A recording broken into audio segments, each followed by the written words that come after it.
Après les informations à fournir aux clients, puis le tableau de la fiche du territoire, et aussi les deux exercices, on a vu un voyage, préparation d'un voyage en 4x4, raid, et puis accomplir la fiche d'une randonnée. Alors là, on continue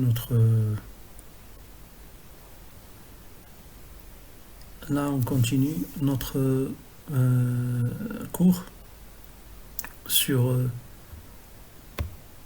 la leçon de l'itinéraire. Alors là, de identifier les différentes catégories de prestations.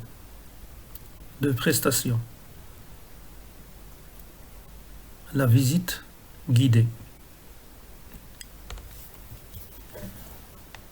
Les monuments, sites historiques, musées et parcs d'attractions ont pour caractéristique d'offrir une prestation de base. La visite, quand l'entrée n'est pas gratuite, cette visite a un prix d'entrée en transfert par personne. Le prix d'entrée n'inclut pas la prestation d'un guide. Pour des groupes, à partir d'un seuil minimum, la prestation d'un guide peut être comprise. Une prestation guidée consiste à faire visiter un site, un monument ou tout lieu qui peut susciter une curiosité quelconque chez le visiteur.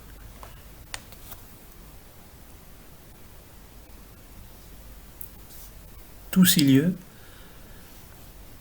historiques et culturels sont gérés sous la tutelle du ministère de la Culture et disposent d'une infrastructure qui devrait mettre en valeur leur richesse. Des guides sont désignés sur place pour servir les visiteurs qui arrivent sans guide.